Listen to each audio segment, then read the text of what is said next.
আমি ১ মার্চ রমজানের চাঁদ দেখা দিলে এটি একটি বিরল দিন হবে যা ৩৩ বছর পর ঘটে। ২৮ ফেব্রুয়ারি সৌদি আরব সহ মধ্যপ্রাচ্যের দেশগুলোতে রমজানের চাঁদ দেখার প্রস্তুতি চলছে। ওই দিন চাঁদ দেখা দিলে ১ মার্চ হবে রমজান মাসের প্রথম দিন। ১ মার্চ আরবি বর্ষপঞ্জিকার রমজান মাসের প্রথম দিন ও ইংরেজি বর্ষপঞ্জিকার মাসের প্রথম দিন একসঙ্গে হবে। সাধারণত চন্দ্র বর্ষপঞ্জিকা ও সৌর বর্ষপঞ্জিকার হিসাব আলাদা হওয়ায় রমজান মাস প্রতি বছর ভিন্ন দিন ও মাসে শুরু হয়। তবে এবার দুটি পঞ্জিকার নতুন মাসের প্রথম দিন একই সময় হবে, যা খুবই বিরল।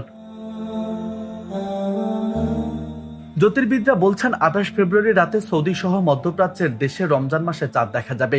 এটি হলে ওই দিন রাতে প্রথম তারাবির নামাজ পড়া হবে। সৌদি সহ বেশিরভাগ দেশ এখনো খালি চোখে চাঁদ দেখাকে রমজান মাস শুরু নির্ণয়কে হিসাব করে থাকে। তবে কিছু দেশ যেমন কিরগিজস্তান ও কাজাখস্তান জ্যোতির্বিদদের হিসাব নিকাশ করে আগেই জানিয়ে দিয়েছে তারা ১